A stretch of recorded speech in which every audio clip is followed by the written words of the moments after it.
Buenos días, jóvenes. Bienvenidos a un nuevo video de un nuevo tema, transformada de Fourier. Una de las herramientas más importantes que van a considerar en su carrera. La verdad, la transformada de Fourier podemos decir que marca un antes y un después en su formación como ingeniero electrónico, junto con las series de Fourier, por supuesto, porque el análisis de Fourier lo va a acompañar el resto de la carrera y tiene aplicaciones muy importantes en el procesamiento de señales y en las telecomunicaciones. Entonces vamos a empezar, sea x de t una función de R en R, derivable en sentido distribucional y se cumple, esto es importante, una de las condiciones de Dirichlet, que vamos a llamar así. No vamos a profundizar mucho en ese sentido, pero se cumple esto, que eh, la función es absolutamente integrable. Esto quiere decir que el valor absoluto de la función yo lo integro a menos infinito infinito y converge, no me da infinito. Una función que vamos a llamar, cuando se cumple esto, absolutamente integrable. Se define x de omega, x versor de omega, como la transformada de Fourier de x de t. Aquí tenemos la definición, sería la integral de menos infinito a infinito de x de t por la exponencial de menos j omega t por diferencial de t. Entonces, igual que con la transformada de Laplace, esta integral es una integral de t, con lo cual la variable t debería desaparecer, dado que esto es una integral definida, impropia pero definida, y sobrevive solamente esta omega que está acá, con lo cual vamos a tener aquí una función de omega. Existe eh, una definición alternativa que es cuando hablamos de f, porque usted sabrá que este omega que está acá, por supuesto, tiene que ver con frecuencia, pero con frecuencia angular, con nuestra famosa frecuencia medida en radianes por segundo. Si yo quisiera trabajar en hertz, pues yo tendría que considerar una variable f y plantear la transformada en términos de 2πf en lugar de omega. ¿Okay? Entonces, esto que está acá sería una definición alternativa que no es lo que vamos a usar nosotros. Es totalmente válida, pero no es la que vamos a usar en este curso. Esta es una definición típica de los cursos de señales y sistemas, pero esta es una definición típica de cursos de matemáticas como es este que estamos viendo en este momento. Ahora, esta a usted le recuerda algo. Se parece mucho a la transformada de Laplace. Bueno, sí, efectivamente se parece mucho a la transformada de Laplace. Vamos a hacer una comparativa, porque esto recuerda a la transformada de Laplace. Aquí está la transformada de Laplace, ¿ok? Donde x de s en este caso es una función compleja, que va de los complejos a los complejos. Ya vamos a ahondar en eso. Y aquí tenemos la transformada de Fourier, que es una función de variable real, aunque puede devolver valores complejos. Pero la variable es real. Es un detalle no menor que la transformada de Fourier me dé una función real, una función de una sola variable. Y aquí esta me da una función que también es de una sola variable, pero yo la pudiera ver como función de dos variables, porque esta variable, que es la variable s, puede tener una parte real y puede tener una parte imaginaria, y ellas son totalmente independientes la una de la otra.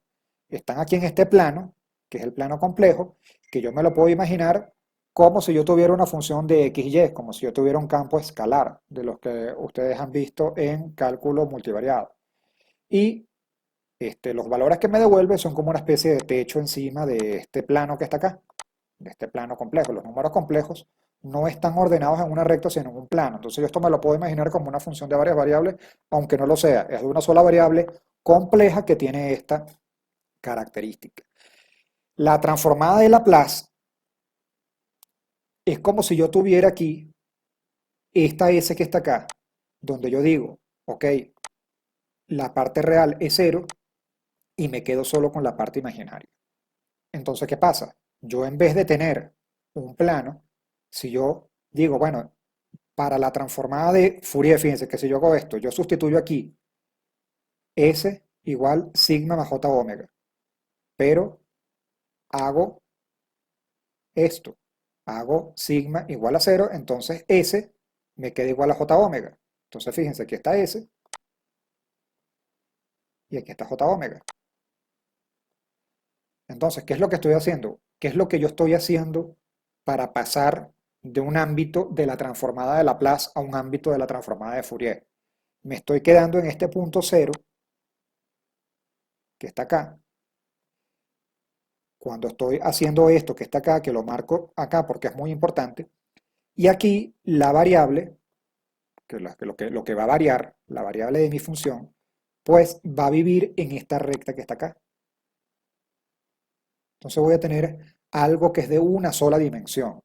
Esto que está acá va a ser simplemente mi eje omega y voy a tener aquí valores que me va a devolver la función, pero lo cierto es que esto ya yo no me lo voy a imaginar como una función compleja o como una función que pudiéramos decir que se asemeja a una función de varias variables o de dos variables. O sea, no superficies en el espacio, ya no lo tengo que imaginarlo como superficies en el espacio, sino como curvas en el plano.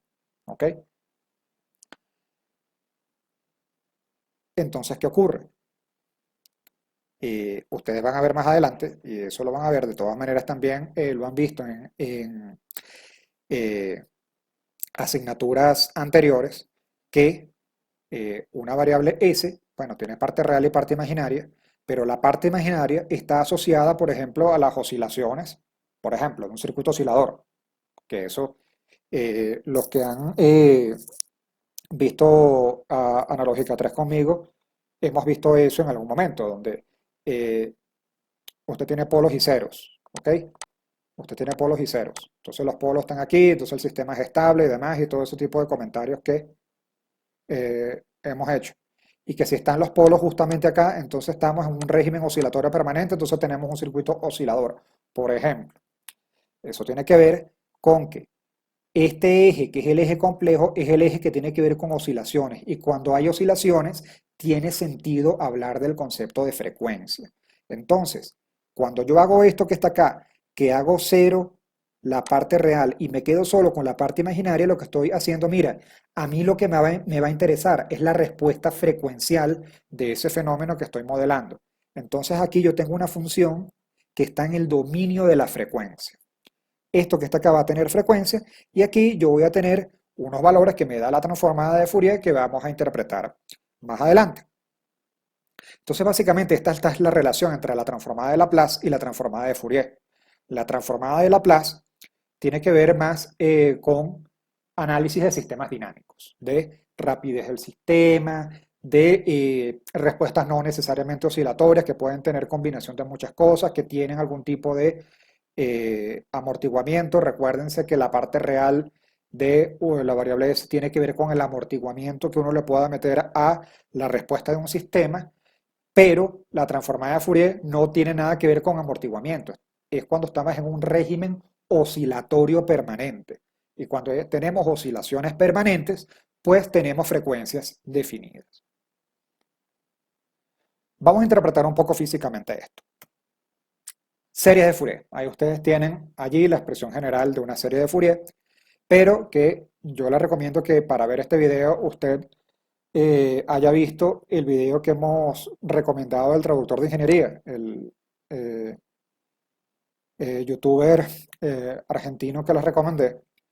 Él explica muy bien cómo pasamos de una serie de Fourier trigonométrica, que es la que corresponde a este curso, a una serie de Fourier exponencial que usted va a manejar con más detenimiento en señales y sistemas. En señales y sistemas cuando corresponde ver las series de Fourier exponenciales. Entonces fíjese usted acá lo siguiente. Así corresponde representar la forma general de las series de Fourier exponenciales. Y aquí está cómo se define el coeficiente, que es uno solo. Pudiéramos hablar del C sub 0 y el C sub n, pero el C sub 0 usted ya sabe que es hacer n igual 0, entonces cuando hacemos n igual 0, esta exponencial se va a 1, porque aquí tiene n, entonces nos queda la definición del C sub 0 que usted pudo haber visto en el traductor de ingeniería. Lo cierto es que, bueno, esto que está acá también es una manera de representar señales periódicas como combinación lineal de exponenciales complejas. Ya usted sabe que la exponencial compleja, a su vez, es una combinación de senos y cosenos. Entonces, por supuesto, tiene sentido que esto tenga relación porque al final las exponenciales complejas son senos y cosenos. Bien, ¿esto que está acá qué significa? Vamos a desarrollar esto que está acá. Si yo tomo una señal x de t y le saco su serie de Fourier, exponencial o trigonométrica, no importa. ¿Qué voy a tener? Voy a tener un valor que me va a dar una medida de cuánto de constante tiene, su parte constante, por así llamarlo, o como lo decimos los electrónicos, su nivel de C, o su promedio, ¿ok? En el periodo. El offset, también lo podemos llamar desde el punto de vista de ingeniería electrónica. Tenemos aquí C sub 1 y C sub 1, que son una medida de la cuantificación de qué parte de la energía de la señal está contenida en oscilaciones solamente a omega 0, que es la frecuencia fundamental. ¿Ok? Entonces, C sub menos 1 y C sub 1 nos van a dar esa información de cuánta energía tiene esa señal en omega 0, que serían C sub menos 2 y C sub 2. Pues una medida de qué cantidad de oscilaciones a el doble de la frecuencia fundamental hay en mi señal original. Entonces yo voy aquí viendo cómo se va distribuyendo la cantidad de oscilaciones de mi señal en las distintas frecuencias posibles que ella puede tener. ¿Ok? ¿Por qué yo hablo a veces de cantidad y a veces de energía y a veces de potencia? Porque, bueno, podemos recordar aquí la identidad de Parseval para series de Fourier exponenciales, que es esta. Nosotros la vimos y ustedes la hicieron en el último parcial para series de Fourier exponenciales, no, para senos y cosenos, que es lo que corresponde a este curso que está acá. Entonces, eh, para series de Fourier exponenciales tenemos esta expresión que está acá. Cuando usted vaya a señales, esto que está acá, esto que está acá, usted lo va a definir como la energía de la señal. Esto que está acá se llama energía.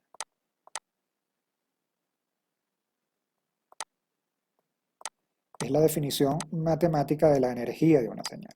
¿Ok? Entonces, ¿la energía de una señal qué es? Pues la sumatoria infinita de los coeficientes al cuadrado. ¿Ok? Vamos a ver eso con más detalle. ¿Qué quiere decir? Que la energía de la señal va a ser este elevado al cuadrado y todos ellos. Claro, fíjense que aquí esto está asociado a un número, que es, si nos vamos para atrás, ese número es el que acompaña siempre a omega sub 0. Acá, este 2, este 3, acompañan a omega sub 0. ¿Ok? Por eso que aquí tenemos el 3. Aquí tenemos este 3 que está acá, ¿no? ¿Ok? Entonces, si volvemos acá, este que está acá y este que está acá es si los elevo al cuadrado, si le saco el módulo y los elevo al cuadrado, la cantidad de energía que tiene la señal en el doble de la frecuencia fundamental. Esta que está acá y esta que está acá es la cantidad de energía que tiene la señal al triple de la frecuencia fundamental. Este que está acá y este que está acá tienen que ver con la cantidad de energía que tiene la señal a la frecuencia fundamental. Y esto que está acá es la energía que tiene la señal en DC o en lo que significa una constante, en su parte constante. ¿Ok? Entonces, ¿qué ocurre? Todo esto que está acá, esos coeficientes son, pues, una distribución, o sea, cómo se concentra la energía a cada una de las frecuencias. Entonces, la transformada de Fourier y también los coeficientes de la serie de Fourier, ya vamos a hacer una relación entre ellos, los coeficientes de la serie de Fourier eh, son una medida de la cantidad de energía que hay a cada una de las frecuencias que componen esa señal. Y eso es lo que vamos a llamar el espectro de frecuencia. Yo voy a hacer una función en el dominio de la frecuencia y yo veo para cada una de las frecuencias cuánta energía porque claro, usted me dirá, bueno, pero esto está al cuadrado, ¿no? Pero esto va a ser un número que va a tener que ver con la energía que hay en la señal a esa frecuencia determinada. Entonces fíjense lo siguiente. esto que está acá es el coeficiente de la serie de Fourier exponencial. Pero ¿qué pasa? Que la serie de Fourier usted la calcula para señales que son periódicas. ¿Qué pasa con las señales que no son periódicas? ¿Les puedo obtener un espectro de frecuencia? La respuesta es sí. Lo que pasa es que una señal que no es periódica,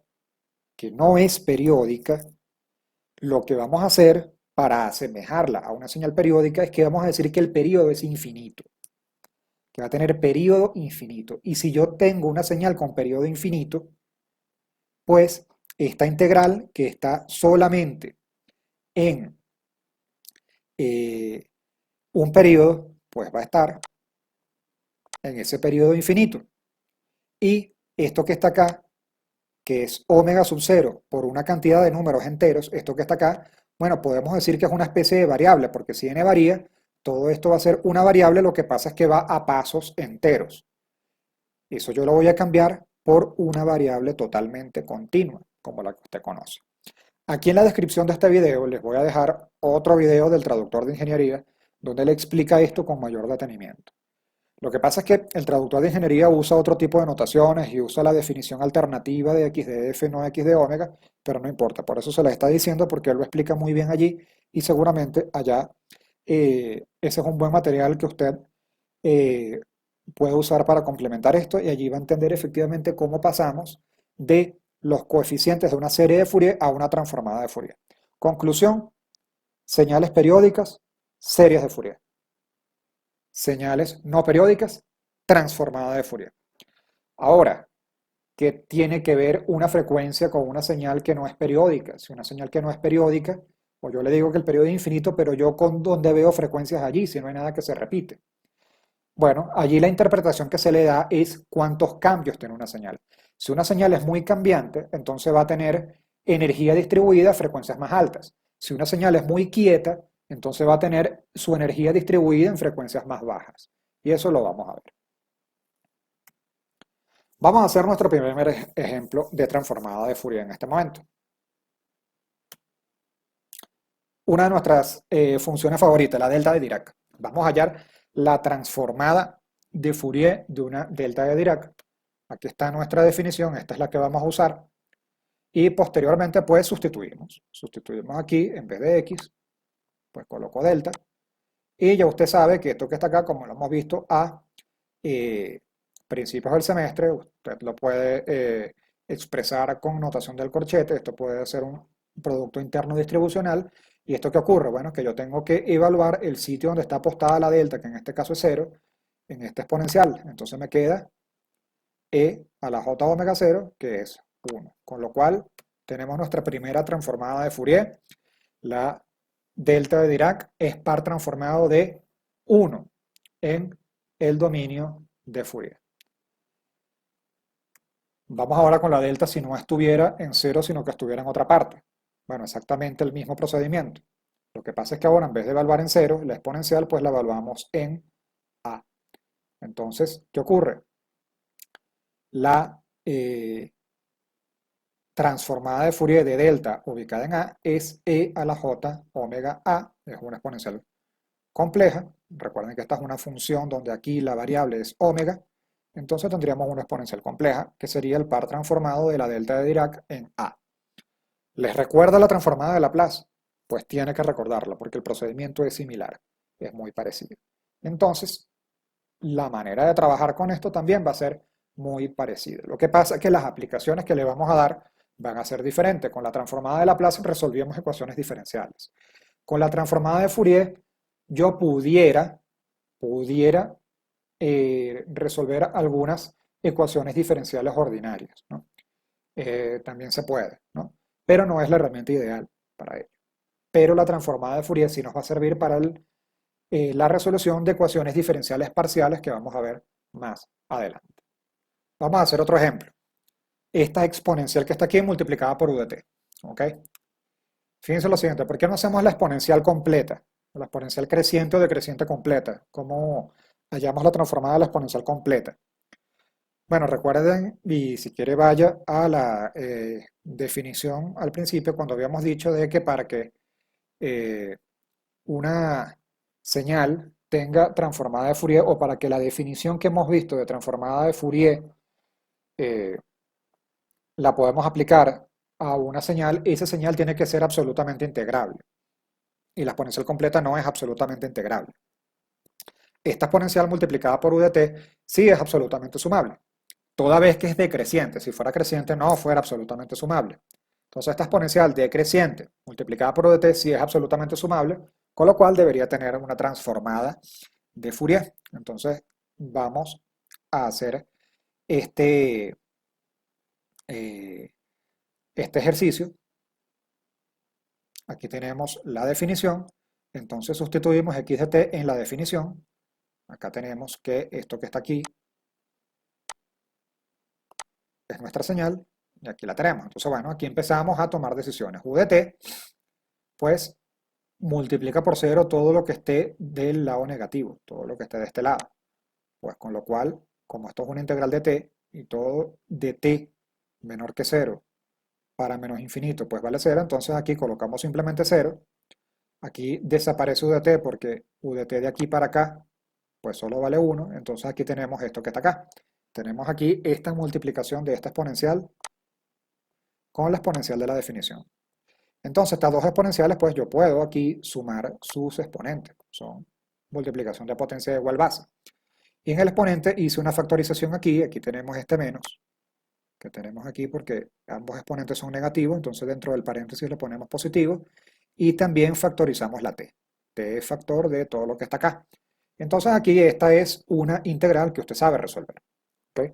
Esta integral usted la puede resolver, sería la exponencial dividido entre la constante, que acompaña la t aquí, evaluado entre infinito y cero, en este caso. Entonces, bien, entonces evaluemos. Aquí tenemos, bueno, evaluado en t cuando tiende a infinito y esta cuando tiende a cero. Entonces, o cuando vale cero, no cuando tiende. Entonces, ¿qué ocurre? Como esta exponencial no es puramente compleja, si la exponencial fuera compleja, aquí estuviéramos metidos en un problema porque la exponencial compleja, cuando yo la hago tender a infinito, no tiende a nada. Ustedes saben que la exponencial compleja es senos y cosenos. Mucho cuidado con decir que la exponencial, cuando por ser decreciente y tender a infinito, tiende a cero. Eso no sería correcto para la exponencial compleja, solo para la real. Solo para la real, ¿ok? La exponencial real es la que tiende a cero en el infinito. La decreciente, por supuesto. La creciente tiende a infinito. La decreciente tiende a cero. Y aquí, pero este no es el caso de una exponencial compleja. La exponencial compleja no tiende a nada en el infinito. Tiende a un valor entre menos 1 y 1 o entre menos j y j. No tiene un valor fijo en el infinito. Pero ¿qué ocurre? Esta es una exponencial que no es solamente compleja, también tiene parte real. Esto es lo que pudiéramos llamar una senoide o una exponencial, sí, compleja, con todas sus ondulaciones, pero modulada por una parte real. Entonces, como está modulada por una parte real y es decreciente, entonces esto sí va a tender a cero, pero no porque toda exponencial decreciente tiende a infinito. La puramente compleja no tiende a infinito, entonces tengan cuidado con eso. Pero como esta no es puramente compleja, tiene una parte real, pues sí va a tender a cero. Y esta que está acá, bueno, como siempre ha sido el caso, cuando le evaluamos a cero da 1, este menos que está acá muere con este menos que está acá, y aquí nos queda la transformada de Fourier de esta exponencial decreciente truncada por el escalón unitario. Tiene aquí 1 entre j omega más a. Esa es la transformada de Fourier de esta función que tenemos acá. Seguramente esto les recuerda muchísimo a Laplace. Y sí, efectivamente, esto recuerda mucho a Laplace en este caso. Lo que pasa es que las coincidencias con Laplace sí se van a dar, pero no se van a dar siempre. Ya vamos a ver un ejemplo donde no se van a dar siempre. Toda transformada tiene su antitransformada. Entonces aquí tenemos la transformada inversa de Fourier. La transformada inversa de Fourier tiene esta definición que seguramente también le recordará muchísimo a Laplace. Sería aquí esta función que es de omega, diferencial de omega. En este caso tenemos la exponencial no decreciente sino creciente. Tenemos aquí un factor 1 entre 2pi que es un factor sumamente problemático porque siempre se nos olvida, ¿no? Se nos olvida aquí. ¿Y por qué se nos olvida? Porque la definición alternativa no lo lleva. Cuando estamos hablando en términos de f, no lleva el 1 entre 2pi. Esta es una ventaja bastante interesante de trabajar con f, pero eso lo vamos a dejar para señales. Trabajar con f, bueno, nos quita el fastidio de estarnos acordando del 1 entre 2pi que muchas veces se nos olvida, ¿no? ¿No es cierto que esta es la definición de la transformada inversa de Fourier o la antitransformada de Fourier, y la que vamos a usar nosotros en este curso de matemáticas especiales es esta, que está aquí. Esta la vamos a dejar para señales y sistemas, probablemente. Un ejemplo con antitransformada. Bueno, vamos a ver cuál es la antitransformada de la delta de Dirac. No es lo mismo que hemos hecho anteriormente. ¿Cuál sería esa antitransformada de la delta de Dirac? Pues definición de antitransformada de Fourier. Sustituimos acá y hacemos exactamente lo mismo. Recuerda que esta es una integral totalmente real, ¿no? Porque la transformada de Fourier es una función de variable real. Entonces, no sé qué hice, perdonen. Sustituimos aquí la señal y pasa exactamente lo mismo. Como esta delta está en cero, esto lo evaluamos en cero en omega, porque esta es una integral de omega. En omega la evaluamos en cero y esto nos va a dar 1 entre 2pi. ¿Ok? Entonces fíjense lo siguiente. La antitransformada de delta es 1 entre 2pi, que yo también lo puedo expresar. Si yo multiplico aquí por 2pi y acá por 2pi, yo puedo hacer esto, ¿no? Porque esto es un operador lineal, la antitransformada de Fourier. Es una integral real totalmente, entonces yo puedo hacer operaciones que son lineales. Se va el 2pi por acá, entonces me queda esto, ¿no? La antitransformada de 2pi por la delta de Dirac es 1. ¿Ok? Esto estaría en el dominio del tiempo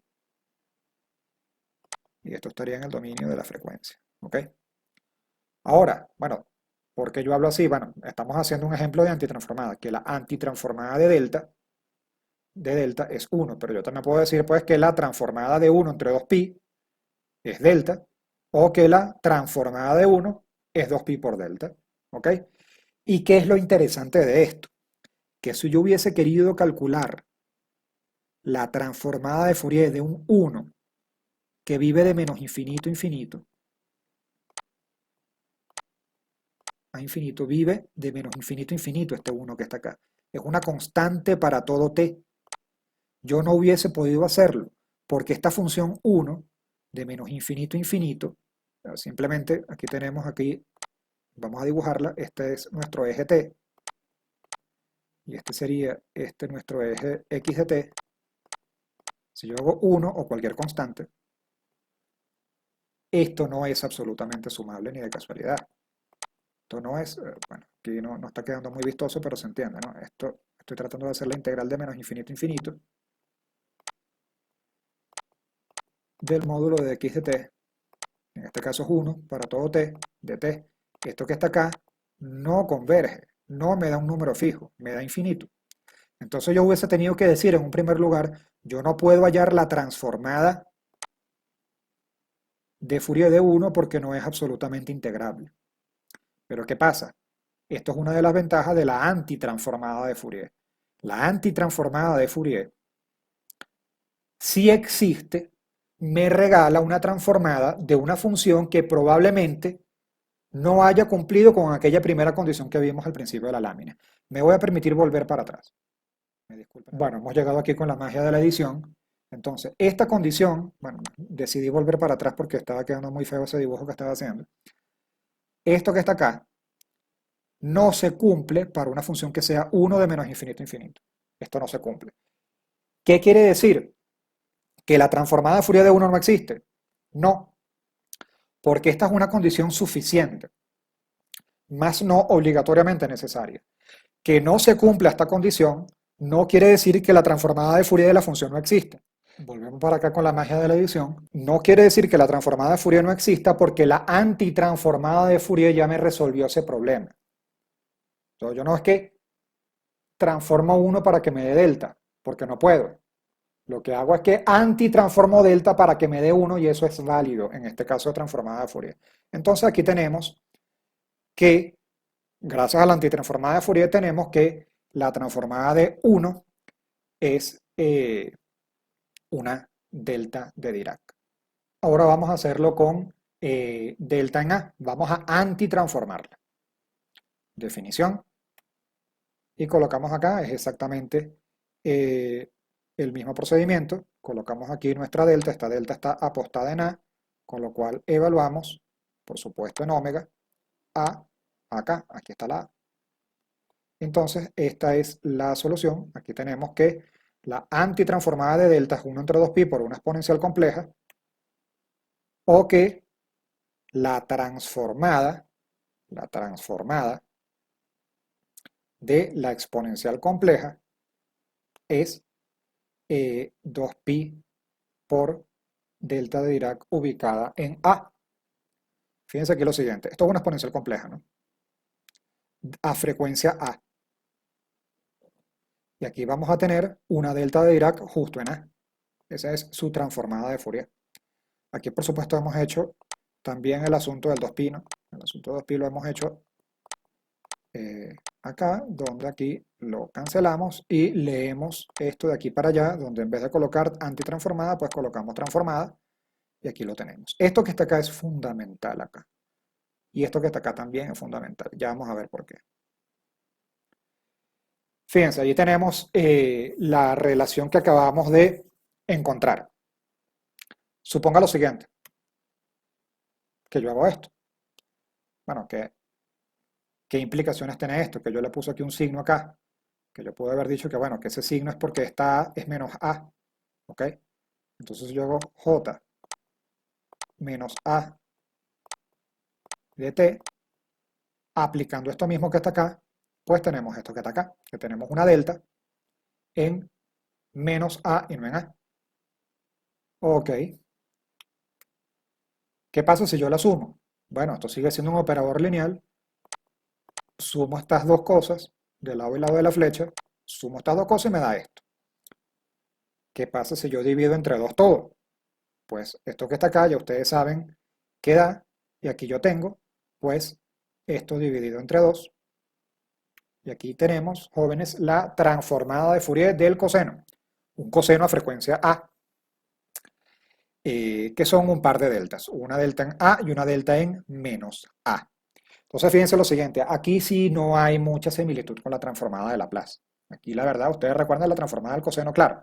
Lo que pasa es que aquí el coseno lo transformábamos según Laplace multiplicado por UDT. Entonces, allí la cosa funcionaba. Aquí en Fourier, fíjense lo que está pasando. Aquí estamos considerando un coseno que no está truncado por ningún escalón unitario y tenemos un par transformado que corresponde a dos deltas. Esto sí, la verdad, poco que ver con Laplace.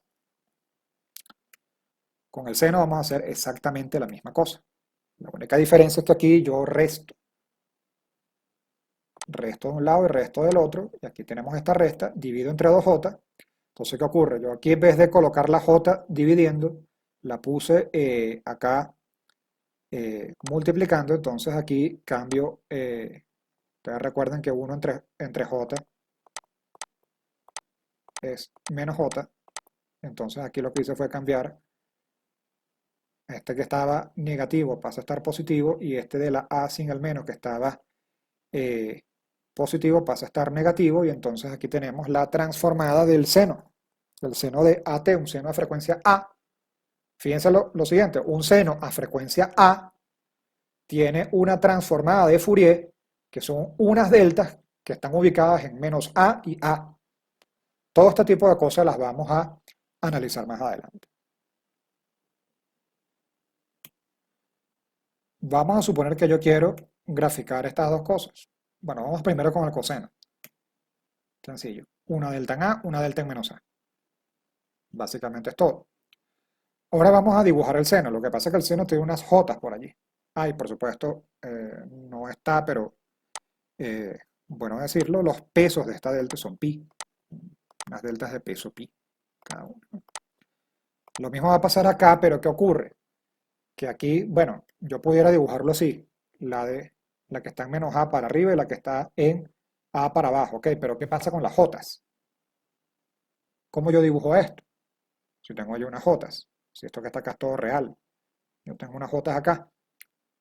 Bueno, ¿qué es una jota? Una jota es un número complejo. Un número complejo, que si yo lo pongo aquí en el eje complejo, bueno, aquí yo tengo todo lo que es real y positivo está por acá, todo lo que es real y negativo está por acá, todo lo que es imaginario y positivo está aquí, y todo lo que es imaginario y negativo está acá. Este es nuestro plano complejo, parte real y parte imaginaria.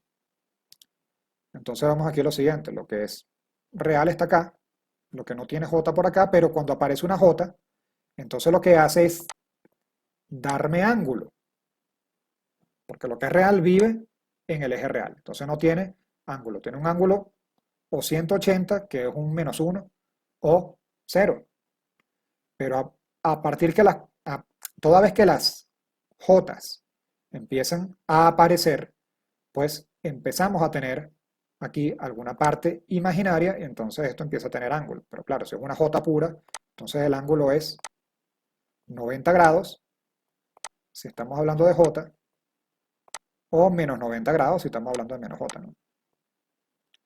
Entonces, ¿qué ocurre? Aquí es donde yo voy a hacer, bueno, vamos a tener que dibujar esto en módulo y ángulo porque aparecen Jotas. Entonces, si yo me voy para acá, bueno, vamos a dibujar los módulos acá de estas deltas, simplemente los módulos. ¿Y qué ocurre? Como esta que está aquí en menos a está multiplicada por j, pues va a tener un ángulo de 90, que es pi medios.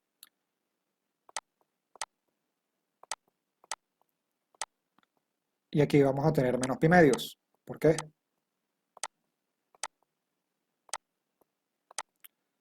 Porque aquí está multiplicado por menos j. Entonces, ¿qué está acá? Esto es el seno, donde tenemos aquí una imagen de módulo, o sí, de módulo, ¿no? Y ángulo, ¿ok? ¿Y esto qué es? Bueno, jóvenes, esto es un diagrama de Bode, que usted conoce, ¿no? Los diagramas de Bode surgen por la necesidad de tener que graficar cosas que son complejas. Entonces aquí tenemos módulo y ángulo. Ahora la pregunta, ¿cuál es el ángulo del coseno? Pues siempre cero, porque esto es totalmente real.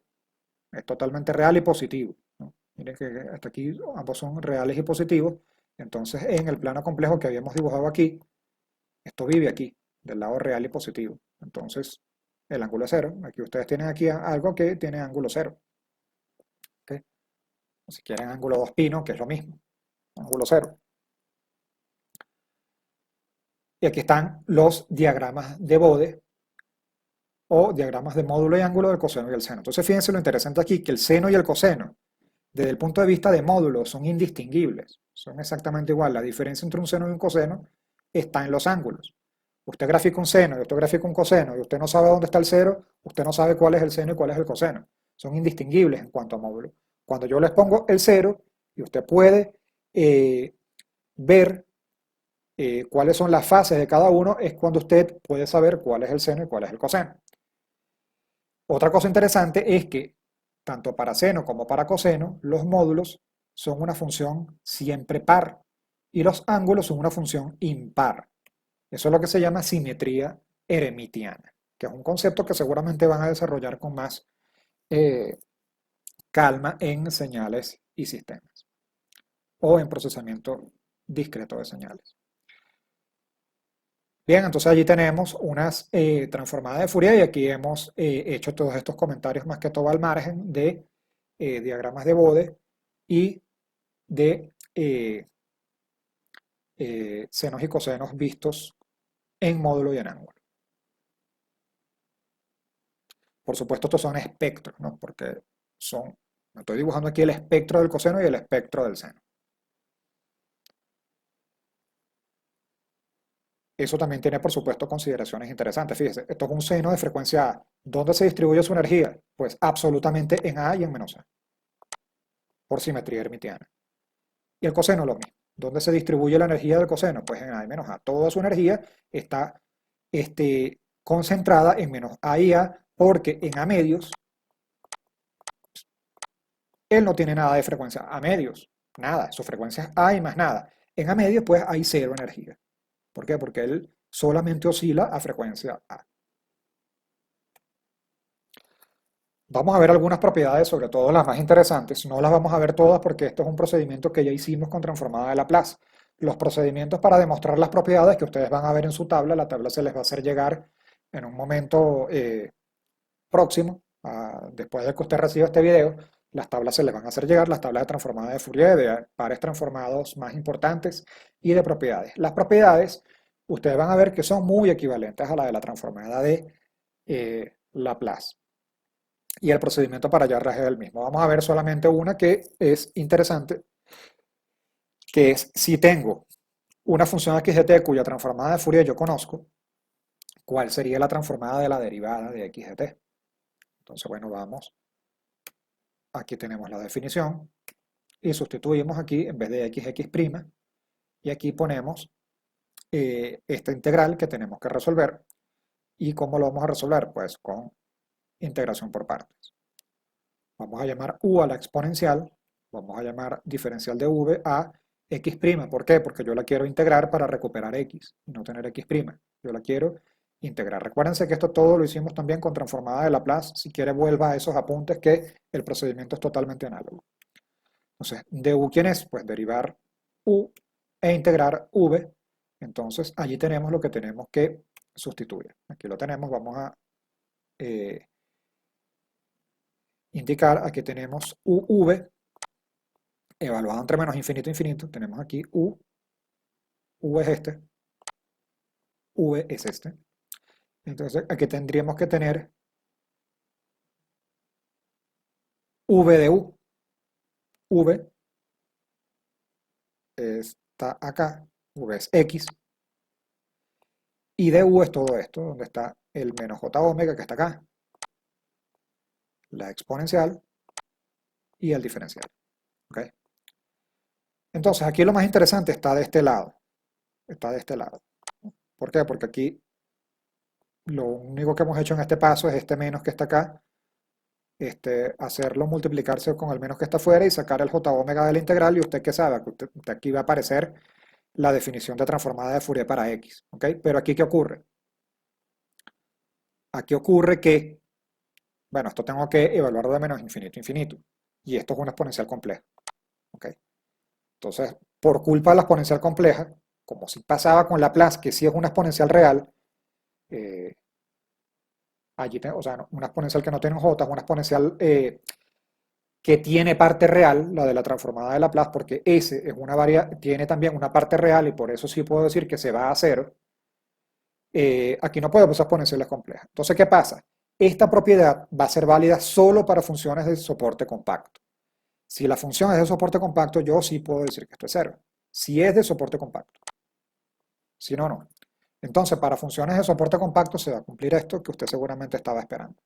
Que si yo multiplico, o perdón, si yo derivo x de t, tiene el efecto en el dominio de la frecuencia de multiplicar por j omega la transformada de x sin derivar. Entonces, claro, esto es lo que nos va a servir para resolver ecuaciones diferenciales. No tanto ordinarias. Las ordinarias vamos a seguirlas dejando en manos de Laplace. Las que vamos a poner en manos de Fourier son las ecuaciones diferenciales parciales que vamos a ver más adelante. Vamos a hablar de un caso interesante. Caso interesante aquí que tiene otras consideraciones técnicas allí que podemos analizar, ¿no? ¿Qué pasa con el escalón unitario? No hicimos la transformada del escalón unitario, no la hemos hecho. Tenemos varias maneras de hacerla, pero no la hemos hecho.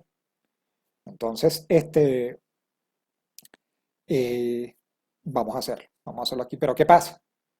Aquí tenemos la definición y ya hemos dicho que yo voy a poder transformar según Laplace funciones que sean absolutamente integrables, y esta no lo es. No es absolutamente integrable. Pero yo puedo hacer algo interesante con lo que ya yo sé. Fíjense lo siguiente, esto no, vamos a hacer esto solamente para que usted vea por qué yo no puedo resolver esto. Bueno, usted seguramente esperaba que yo metiera el UDT aquí, entonces colocara esto de 0 a infinito solamente con la exponencial, integrar a la exponencial, pero cuando toque evaluar esto en infinito, esto yo no puedo decir libremente que esto es 0. Ya hemos visto que no, por eso que esto no lo puedo resolver así. Esto no es absolutamente sumable, no lo puedo resolver por lo menos por definición. Lo que sí puedo hacer es hacer lo siguiente. Fíjense, UDT, ¿qué relación tiene con esto que ya sabemos? Esto que está acá puede ser igual a esto. La única manera en que esto sea igual, fíjense que aquí yo no tengo un signo igual, es que yo le saque esto, el límite cuando A tiende a 0 o cuando evalúe directamente A en 0. Lo que pasa es que si yo evalúo directamente A en 0, tengo exactamente esto, me voy a encontrar el mismo problema. Pero si yo digo simplemente que esto tiende a 0, si yo digo que UDT es el límite cuando A tiende a 0 de todo esto que está acá, esto me abre una puerta para resolver este problema. Ahora, ¿cómo se interpreta esto desde el punto de vista práctico? En la realidad, yo no tengo cosas que son infinitas. O sea, yo tengo un escalón unitario, que es, bueno, algo que me pasó de 0 a 1 en un momento 0 o en un momento posterior, porque yo pudiera tener el escalón unitario desplazado. Y siguió siendo 1 por los siglos de los siglos. ¿Ok? Eso desde el punto de vista práctico no ocurre. Las cosas tienen final. Yo no puedo sacar energía de la nada. O sea, ¿cómo hago yo para que un fenómeno esté todo el tiempo eh, eh, siendo uno en este caso y que nunca vuelva a caer? Entonces esto en algún momento va a caer, supongamos que en el infinito. Por eso es que esto que está acá, desde el punto de vista práctico, yo me lo puedo definir, me lo puedo permitir.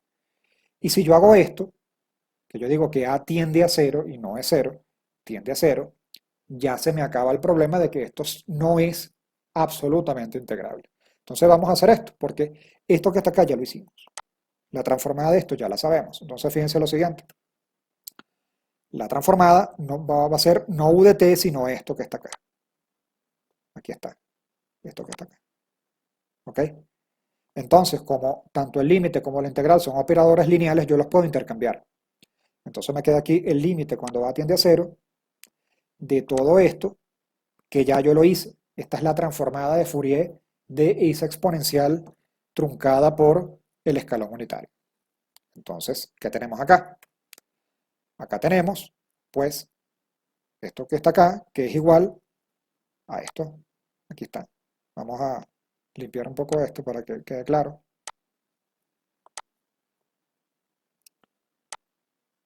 Pues aquí está esto. Y a esto le voy a sacar el límite cuando A tiende a 0 y me da esto que está acá. 1 entre J omega. Entonces, yo pudiera decir que resuelve el problema. La transformada del escalón unitario es 1 entre J omega y esto se parece mucho al caso laplaciano, por así llamarlo. ¿Ok? Fíjense lo siguiente. Yo también tengo otra alternativa, que es esta. Yo digo, bueno, x de t es u de t, x' de t es delta de t. ¿Ok? La derivada de esto es delta. La derivada del escalón es delta prácticamente por definición. Y aquí yo a todo esto le aplico la transformada de Laplace de lado y lado y me queda aquí j omega x de omega igual a 1 y despejando me queda exactamente lo mismo que acabamos de hallar. Pero ¿qué pasa con esto? Esto también contempla que la función es de soporte compacto. Quiere decir que ese escalón unitario en algún momento va a tender a 0. Un momento va a caer en el infinito, pero va a caer a 0. ¿Por qué? Porque yo dije, para que la propiedad de derivación tenga sentido, x tiene que ser de soporte compacto.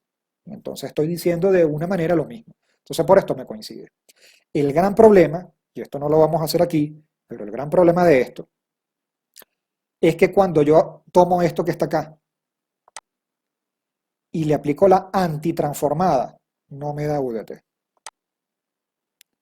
¿Ok? Le aplico la antitransformada por definición, no me da UDT. Fíjense acá. Si yo tomo esto y le aplico la transformada, no me da UDT, me da otra cosa. Entonces, ¿cómo resolvemos eso? Porque la verdad, esto es algo que da algún tipo de función, pero no UDT. Entonces yo no estoy recuperando UDT aplicándole la transformada a su transformada, y eso es verdaderamente grave, porque la idea de las transformadas es que yo transforme y me lleve a un tipo de función, y esa función yo la antitransforme y yo recupere la función original. Eso no lo tengo en este caso. Y aquí es donde podemos tener algunas discrepancias con algunas tablas, ¿ok? Que vamos a manejar. Entonces, ¿qué pasa? ¿Cómo resolvemos esto?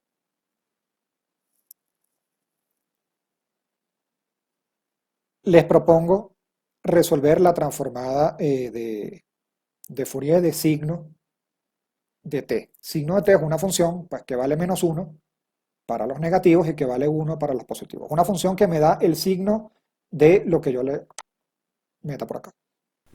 ¿Ok? Me da 1 si es positivo y -1 si es negativo. Y me da 0 si es 0, pero lo cierto es que esto es un salto. ¿Ok? Entonces, yo les propongo hallar la transformada de Fourier de esto de esta manera, con la propiedad de derivación. ¿Ok? X de t es igual a signo de t. Si yo derivo la derivada de esto, ¿cuál sería? Pues si yo vengo para acá de -1 a 1, tendría 2 delta en 0. Aquí la tenemos, ¿no? Eh, Hago acá la transformada de Fourier y despejo y me da esto que está acá. ¿Ok? ¿Qué ocurre? Que estoy volviendo a aplicar la propiedad de derivación que contempla que la función sea de soporte compacto y esto tampoco es de soporte compacto, de hecho menos que antes. Lo que pasa es que yo también puedo hacer aquí el mismo truco del límite, decir que esto es una exponencial decreciente, que algún momento va a caer a cero, esto es otra exponencial decreciente, que algún momento va a caer a cero, y la cosa coincide. Si ustedes hacen esto con el truco del límite de A cuando tiende a cero, les va a dar esto mismo. Pero aquí hay una gran diferencia. Hay una gran diferencia. Que si yo a esto le aplico la antitransformada, sí recupero signo de t. Entonces esto sí es una transformada válida para signo de t. Es una transformada válida para signo de t. Porque la antitransformada de 2 entre j omega sí me da signo de t. Si ustedes la hacen, sí les da. Seguramente es eh, un ejercicio que no es sencillo, pero está hecho y sí funciona. Sí, la transformada inversa de 2 entre j omega da signo de t, como lo tenemos acá. Entonces, ¿qué pasa? Bueno, que yo me voy a aprovechar de esto para darle sentido a aquella transformada del escalón que no me estaba cuadrando. Yo puedo expresar el escalón de la siguiente manera. El escalón va a ser igual a medio signo de t más un medio. Fíjense, si yo hago signo de t, que es -1 para acá, 1 para allá, lo multiplico por un medio, pues sería -1 medio para acá, un medio para acá. Y si yo le sumo a esto un medio, pues queda exactamente el u de t. Esto que vale -1 medio, si lo sumo un medio me da 0. Y esto que vale aquí un medio, si lo sumo un medio me da 1. Entonces, esto que está acá me da exactamente u de t, en función de signo de t. Y aquí yo aplico la transformada de Fourier, aquí me faltó la f, no importa, aplico. Entonces daría un medio por la transformada de signo, más un medio está multiplicado ¿por quién? Pues por la transformada de 1, y la transformada de 1 ya la hicimos, es 2pi por delta. Bueno, yo cancelo acá, y miren lo que me da. Que la transformada del escalón es el 1 entre j omega que yo tenía, más pi delta, ¿ok? Que esto no era lo que me daba de ninguna de las dos formas que yo lo hice anteriormente, ¿ok? Pero ¿qué ocurre? Que si yo le hago la antitransformada a esto, sí recupero el UDT, sí lo recupero, ¿ok?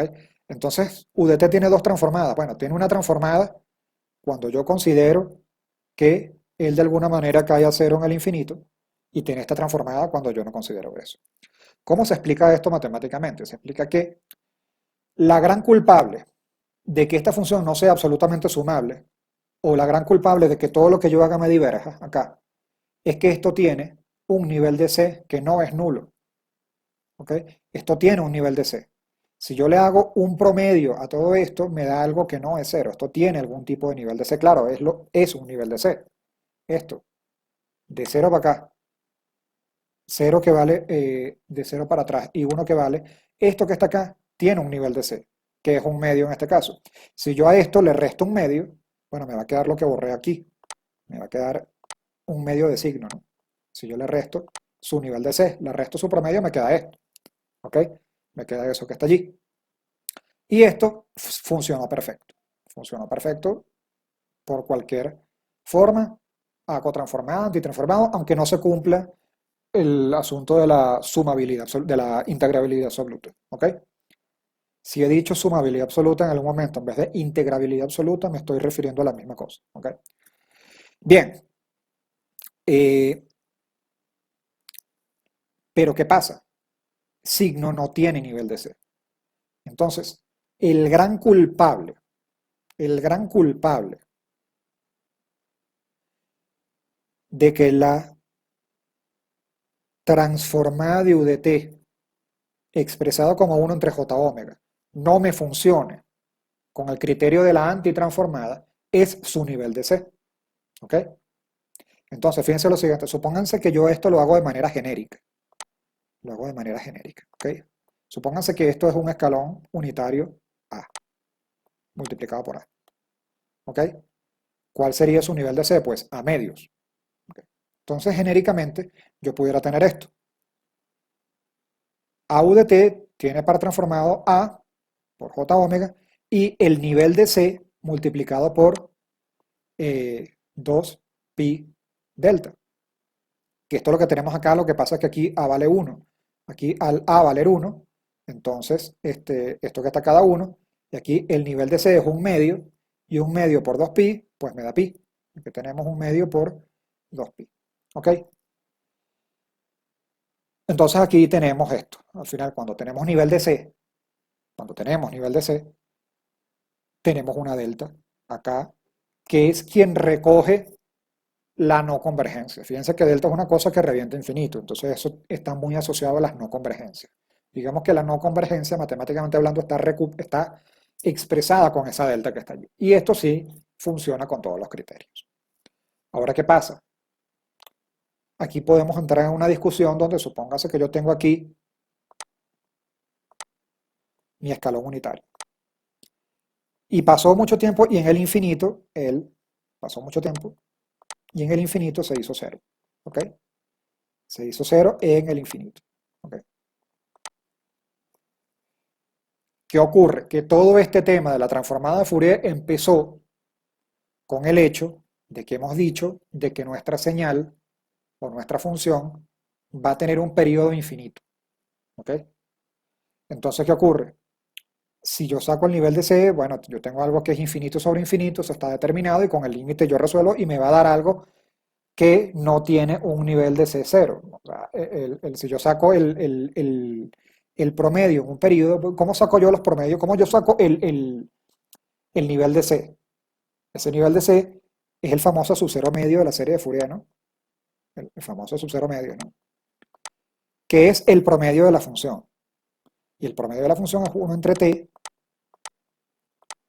por la integral, pues, de la función diferencial de t. ¿Ok? En un periodo, ¿no? Entonces, si esto me da infinito y lo divido entre infinito, esto puede tener un valor. Y por eso este nivel de C me sigue apareciendo. Y por eso esto me aparece aquí.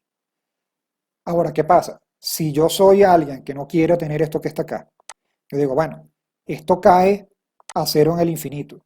Este escanor cae a cero en el infinito. Pensando en sistemas dinámicos, ¿no? Pensando en resolver ecuaciones diferenciales. Y yo defino mi periodo más infinito que el infinito para que esto, si mi periodo es más infinito que este infinito que está acá, yo defino mi periodo aquí en dos infinitos. Por ejemplo, esto es un poco raro, pero puede tener sentido matemático. Esto sigue a cero. Entonces yo puedo tener aquí esto igual a cero y trabajar con esto.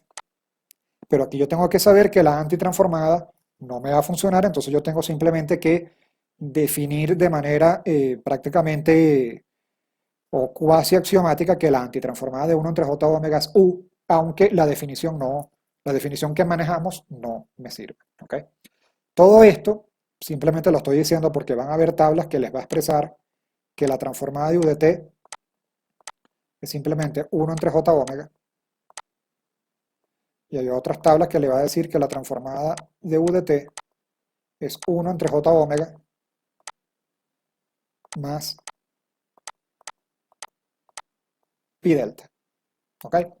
Básicamente, esta explicación que ha sido un poco incómoda, seguramente es una explicación de la que vamos a hablar más adelante con más detenimiento, eh, pero es necesaria para que se comprenda por qué en algunas tablas yo pudiera tener esto y en algunas tablas yo pudiera tener esto. ¿Ok?